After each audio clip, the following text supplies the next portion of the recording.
আবার একটু তারাতলার দিকে নজর রাখা যাক। তারাতলায় গোডাউন বিপর্যয়ে কলকাতা পুরসভায় দুর্নীতির কালি।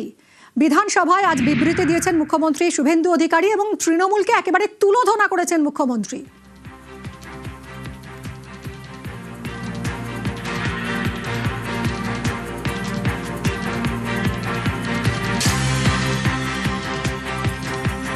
বিপর্যয়ে আজ বিধানসভায় বিবৃতি দিয়েছেন মুখ্যমন্ত্রী শুভেন্দু অধিকারী এবং তৃণমূলকে একেবারে তুলোধনা করেছেন মুখ্যমন্ত্রী। বলেছেন সিটি অফ জয়কে মৃত্যুপুরীতে পরিণত করেছে।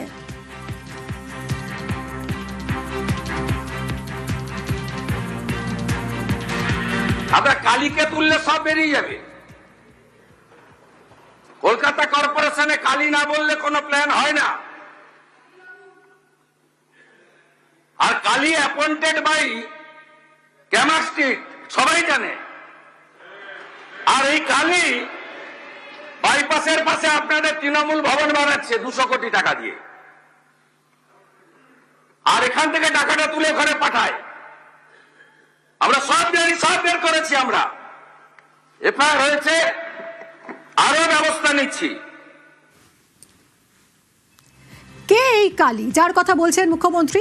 কথা বলবে আবির রয়েছে আমার সঙ্গে। আবির, অভিযোগ উঠেছে বিভিন্ন সময় যে ফিরহাদ হাকিমের কাছে কোনো অভিযোগ জানাতে গেলে এই কালীর দরজা পার করে যেতে হতো, এতটাই নাকি প্রভাবশালী। কে এই কালী, কি জানা যাচ্ছে? শুধুমাত্র অভিযোগ জানানোর জন্য নয়, মেয়র থাকাকালীন ফিরহাদ হাকিমের ঘরে কে কখন প্রবেশ করবেন তার গোটা বিষয়টাই কার্যত তার হাতেই থাকতো, তার নিয়ন্ত্রণে থাকতো। এবং কলকাতা পুরসভার অন্দরে কানপাত্রে শোনা যায় যে এই কালীর ক্ষমতা এতটাই বেশি ছিল যে কালীচরণ বন্দ্যোপাধ্যায় সিদ্ধান্ত নিতেন কোন প্রকল্পের বিষয়ে বা কেউ কোনো ধরনের সাহায্য চাইতে আসছেন কিনা, সেই সাহায্য কিভাবে করা হবে, কিভাবে কাজ এগোবে, এই যাবতীয় বিষয়কে নিয়ন্ত্রণ করা। এবং এই কালীর বিরুদ্ধে অভিযোগটাই প্রথম নয়, এই কালীর বিরুদ্ধে অভিযোগের আগেও উঠেছে। 26শে সেপ্টেম্বর 2024 সালে অয়ন ঘোষদার বলে একজন, তিনি কালীর বিরুদ্ধে তিনি অভিযোগ দায়ের করেছিলেন কলকাতা সেক্টর সরণি থানাতে। এবং সেই সময় বলা হয়েছিল যে তিনি সাংসদ অভিষেক বন্দ্যোপাধ্যায়ের তিনি নাম ভাঙিয়ে তোলাবাজি এবং আর্থিক দুর্নীতির অভিযোগ করছেন। এবং যে সময় ঘটনাটি ঘটে ঠিক তারপরে তিনি ফিরহাদ হাকিম বিধানসভাতে তিনি উল্লেখ করেছিলেন যে আমি তো ব্যাপারে কিছু জানি না, সংবাদ মাধ্যমে এই নিয়ে কি আলোচনা চলছে আমি সেটা জানতে পেরেছি। যদি এমন কোনো অভিযোগ থাকে তাহলে আমাকেই বলতে পারতো, আমি বিভাগীয় তদন্তের ব্যবস্থা করতাম। এখন একটা মানুষের নামে যদি এমন কোনো অভিযোগ আসে যার ভিত্তি নেই, তাকে আমি কি করে সরাবো? এই অভিযোগের কথা আমি আগে কোনোদিন শুনিনি। ফলে কোথাও গিয়ে কালী তিনি একটা প্রশ্রয় পেতেন এবং অনেকেই বলেন যে সেই প্রশ্রয়ে কালী এতটাই ক্ষমতাবান পুরসভার অভ্যন্তরে হয়ে উঠেছিলেন যে কার্যত তিনি নিয়ন্ত্রণের বাইরে চলে গিয়েছিলেন। এবং এই তারাতলার ঘটনার পর কলকাতা পুরসভার ভূমিকা নিয়ে, বিশেষ করে যে বিভিন্ন যে নকশা পাশ করানো হয়, যে অনুমতি দেওয়া হয়, তার যে ভূমিকা যথাযথভাবে করার পরেই মানে কলকাতা পুরসভা করেছিল কিনা সেই সংক্রান্ত বিষয় যখন অভিযোগ করতে শুরু করেছে, তারই প্রেক্ষিত ধরে আজকে বিধানসভার অভ্যন্তরে তারাতলা নিয়ে বিবৃতি দিতে গিয়ে শুভেন্দু অধিকারী এই কালীচরণ বন্দ্যোপাধ্যায়ের নাম তিনি সামনে নিয়ে এসেছেন। ধন্যবাদ আবি। কালীচরণ বন্দ্যোপাধ্যায় পুরসভায় দুর্নীতির কালী, প্রাক্তন মেয়র ফিরহাদ হাকিমের পিএ এই কালীচরণ বন্দ্যোপাধ্যায়। কত দাপট ছিল বলুন তো এর? জানবো। বিশ্বজিৎ রয়েছে আমার সঙ্গে, আমার সহকর্মী। বিশ্বজিৎ, তুমি দীর্ঘদিন ধরে পুরসভার খবর সংগ্রহ করছো, এই কালীচরণের কতটা দাপট ছিল পুরসভায়?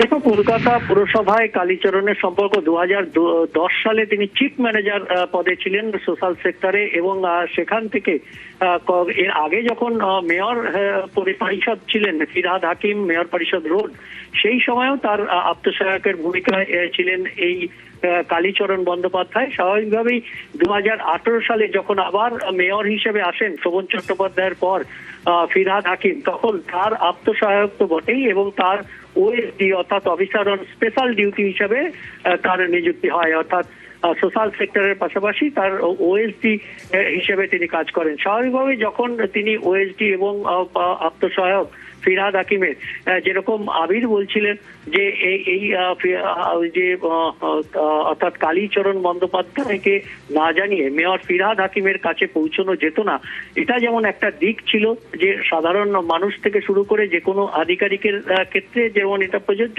তেমনি কলকাতা পুরসভার বিভিন্ন যে বিভাগ ছিল সেই বিভাগের কাজকর্ম কার্যত নিয়ন্ত্রণ হতো এই কালীচরণ বন্দ্যোপাধ্যায়ের মাধ্যমেই। বিভিন্ন ডিপার্টমেন্ট যেমন নিকাশি থেকে শুরু করে ইঞ্জিনিয়ারিং, বিভিন্ন ডিপার্টমেন্ট এবং বিশেষ করে বিল্ডিং, যেহেতু বিল্ডিং এ নানা ধরনের প্ল্যান পাস থেকে শুরু করে সিসি থেকে শুরু করে রেগুলারাইজেশন একটা বড় আর্থিক লেনদেনের বিষয় ছিল।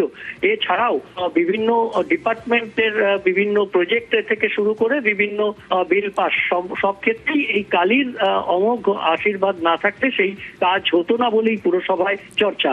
স্বাভাবিকভাবেই এই ডিপার্টমেন্ট যেমন কলকাতা পুরসভার হেডকোয়ার্টারে বিভিন্ন ডিপার্টমেন্ট নয়, পাশাপাশি 1 থেকে 16 নম্বর বড়র যে রয়েছে সেই বড়র যে প্রশাসনিক ভবন তার কার্যক্রমেও এই কালীচরণ বন্দ্যোপাধ্যায়ের যে প্রভাব সেটা ছিল, অর্থাৎ তার প্রভাব সুদূর প্রসারী ছিল। শুধুমাত্র কলকাতা পুরসভার যে হেডকোয়ার্টারে সীমাবদ্ধ ছিল না, একেবারে বড়তে তার এই প্রভাব কার্যকরী ছিল। সব মিলিয়ে যে কালীচরণ বন্দ্যোপাধ্যায় কার্যত ডিফ্যাক্টো মেয়র হিসেবে কাজ করতেন এমনটাই বিভিন্ন আধিকারিকরা বলতেন, এবং কালীচরণ বন্দ্যোপাধ্যায়কে এড়িয়ে কোনো ফাইল যে পাশ হবে এটা কোনোদিন সম্ভব ছিল না এই পুরসভায়, অন্তত ফিরহাদ হাকিমের রেজিমে। সঙ্গে থাকো বিশ্বজিৎ। শুধু এই কালীচরণ বন্দ্যোপাধ্যায়ই নয়, মুখ্যমন্ত্রীর নিশানায় প্রাক্তন মেয়র। ফল্টি প্ল্যানে সই ছিল ফিরহাদ হাকিমের। প্রাক্তন মেয়র ফিরহাদ হাকিমের সই ছিল ফল্টি প্ল্যানে। বিধানসভায় তারাতলা নিয়ে বিবৃতিতে ফিরহাদকে এক হাত মুখ্যমন্ত্রীর। এই বিল্ডিং প্ল্যানটা জানুয়ারি মাসের 17 তারিখ 26-এ আপনারা দিয়েছেন। সব বের করেছি আমরা। আপনাদের পাপের ফল। সব জায়গায় টাকা নিতে এই সিটি অফ জয়কে এবং বৃহত্তর কলকাতাকে মৃত্যুপুরীতে আপনারা পরিণত করেছেন। একাধিক ইনসিডেন্ট, গার্ডেন রিচ থেকে শুরু করে শিক্ষা নেননি, সংশোধন করেননি। আমরা এটা নিয়ে রাজনীতি করবো না, কিন্তু কি করেছেন আপনারা? একটাকেও তো ছাড়ার কোনো সিন নেই। আপনার প্রাক্তন মেয়রের সই আছে এতে। এইটা দেখুন, মাননীয় ফিরহাদ হাকিমের সই। দেখুন আপনারা কিভাবে স্ট্রাকচারে ডিফেক্ট থাকা অবস্থায় ফল্টি প্ল্যান অ্যাপ্রুভ করেছেন। এরকম কত কাণ্ড করে রেখেছেন তার ঠিক নেই। বিশ্বজিৎ রয়েছে আমার সঙ্গে, কথা বলবো। বিশ্বজিৎ, অর্থাৎ কার্যত মৃত্যু পরোয়ানায় সই করেছিলেন প্রাক্তন মেয়র। একদমই। আমরা দেখেছি যে কলকাতা পুরসভায় নানান সময়ে যে বিপর্যয়, তার মধ্যে অন্যতম বিল্ডিং বিপর্যয় যদি বলা যায়, সেই বিল্ডিং বিপর্যয় গার্ডেন রিচের ঘটনা 2024 সালে। সেই ঘটনা সকলের মনে আছে। সেই ঘটনায় যে মৃত্যুর সারি পরপর আমরা দেখেছিলাম, সেখানেও কলকাতা পুরসভা তৎপর হয়ে নানান সিদ্ধান্ত নেওয়া হয়েছিল যে এরপর থেকে ফিরহাদ হাকিম বলেছিলেন এরপর থেকে বিভিন্ন সাব অ্যাসিস্ট্যান্ট ইঞ্জিনিয়ার তারা তদারকি করবেন কোথাও বেআইনি নির্মাণ হচ্ছে কিনা। বাঘাযতীনে যে বাড়ি হেলে গিয়েছিল তাকে সোজা করতে গিয়ে পড়ে যায়, সেই ক্ষেত্রেও এই প্রশ্ন ওঠে যে তাহলে গার্ডেন রিচের পর এই যে নজরদারি, সেই নজরদারি কোথায়? আবারও তারাতলার ক্ষেত্রেও সেই একই প্রসঙ্গ, অর্থাৎ সাব অ্যাসিস্ট্যান্ট ইঞ্জিনিয়ারদের মাধ্যমে নিচু তলায় যে ওয়ার্ড ভিত্তিক ওয়ার্ডে বিভিন্ন গলিতে যে নির্মাণ কাজ হচ্ছে কিনা, অবৈধভাবে সেটা হচ্ছে কিনা, সেই পুরসভার প্ল্যান মাফিক হচ্ছে কিনা। পুরসভার প্ল্যান নিতে গেলে যেমন একজন এলবিএস এর যে প্ল্যান সেটা লাগে, বড় বড় বিল্ডিং এর ক্ষেত্রে জিও ট্যাগিং করে সেটাকে আর্কিটেক্ট বা স্ট্রাকচারাল একদমই, এবং এই পুরো ব্যাপারটাই অনেকটা সময় সাপেক্ষ। সেখানে যদি আমরা তারাতলার ঘটনাই দেখি, সেপ্টেম্বর মাসে 2025-এর আবেদন করা হয়েছিল, আর সেই প্ল্যান পাস হয়ে গেল জানুয়ারি মাসে, মাত্র 3-4 মাসে। আর এখানেই অভিযোগ ফিরহাদ হাকিমের সই রয়েছে এরকম একটা ফল্টি প্ল্যানে। কি বলছেন প্রাক্তন মেয়র ফিরহাদ হাকিম, শুনবো। প্ল্যান আমার কাছে আসারও কথা না। আমি জানি না উনি কি বিষয়ে বলেছেন। জেনারেল প্ল্যান স্যাংশনের কর্পোরেশনের বিল্ডিং ডিপার্টমেন্ট, ওদের কমিশনার হয়ে ওটা অ্যাপ্রুভালের জন্য আমার কাছে এমবিসিটা আছে। ওটা শুধু ফর্মালিটিজ একটা, এমবিসিতে টেকনিক্যাল পার্সনরা থাকে এবং আমার ওটার মধ্যে কোনো এখতিয়ারও নেই। কোনো প্ল্যান স্যাংশনের ক্ষেত্রে এক্স মেয়রের কোনো এখতিয়ার নেই, বা কোনটা ইলিগাল হলো কোনটা হলো না সেটা দেখারও এখতিয়ার আমার নেই। এটা কর্পোরেশনের রুলস। তারাতলায় বিপর্যয়ের জেরে সতর্ক রাজ্য সরকার। কলকাতা এবং শহরতলি এলাকায় আগামী 4 সপ্তাহ সব নির্মাণ কাজ বন্ধ। বিল্ডিং প্ল্যানে ফের অডিট হবে, আর গাফিলতি ধরা পড়লে কড়া অ্যাকশনের হুঁশিয়ারি মুখ্যমন্ত্রীর। কথা বলবো আবিরের সঙ্গে। আবির, এর আগেই মুখ্যমন্ত্রী বলেছিলেন যে কলকাতায় এই মুহূর্তে কলকাতা পুরসভা এলাকার 144টা ওয়ার্ডেই যত কনস্ট্রাকশনের কাজ হচ্ছে সব বন্ধ থাকবে। এবার সেই সঙ্গে আরো রাজারহাট, নিউ টাউন সহ আরো সংলগ্ন এলাকার কাজ বন্ধ। প্রথমত তিনি বিধানসভাতে আজকে তৃণমূল কংগ্রেসকে বিঁধেছেন এবং সেখানে তিনি উল্লেখ করেন যে সব জায়গায় টাকা নিতে নিতে সিটি অফ জয়কে মৃত্যুপুরীতে পরিণত করা হয়েছে এবং এটা তৃণমূলের পাপের ফল। এবং এদিনকে তিনি উল্লেখ করেছেন যে ভেঙে পড়া যে গুদাম বা ওয়্যারহাউস তৈরি করা হচ্ছিল তার যে নকশা, সেখানে ফিরহাদ হাকিমের সই আছে বলে তিনি মন্তব্য করে জানিয়েছেন যে কাউকে ছাড়া হবে না। এবং আগামী দিনে যে সমস্ত যেহেতু বলা হচ্ছে যে নকশার ক্ষেত্রে বদল হচ্ছে, নকশা যথাযথ হচ্ছে না, সেজন্য সোনারপুর, মহেশতলা, রাজারহাট, পূজালি, অজবজ এই সমস্ত জায়গাতে আগামী 4 সপ্তাহ সমস্ত নির্মাণ কাজ বন্ধ রাখা হচ্ছে এবং সব অডিট রিপোর্ট হওয়ার পর এ ব্যাপারে চূড়ান্ত সিদ্ধান্ত হবে। ইতিমধ্যেই সিনিয়র যারা আইএএস অফিসার তাদেরকে এই কমিটির মধ্যে যেমন রাখা হয়েছে, পাশাপাশি আইআইটি খড়গপুর, অন্যদিকে হচ্ছে পিডব্লিউডি চিফ ইঞ্জিনিয়ার, লাইট, ইটকনের মতো যারা অত্যন্ত গুরুত্বপূর্ণ যারা সংস্থা রয়েছে তাদেরকেও এর মধ্যে রাখা হয়েছে। আসলে রাজ্য সরকার দেখে নিতে চাইছে যে স্ট্রাকচারের ডিফেক্ট থাকা অবস্থায় ফল্টি প্ল্যান অ্যাপ্রুভ হয়েছে কিনা, কোনো ফল্টি ডিজাইন রয়েছে কিনা এবং তার জেরে কোনো ধরনের সমস্যা তৈরি হচ্ছে কিনা।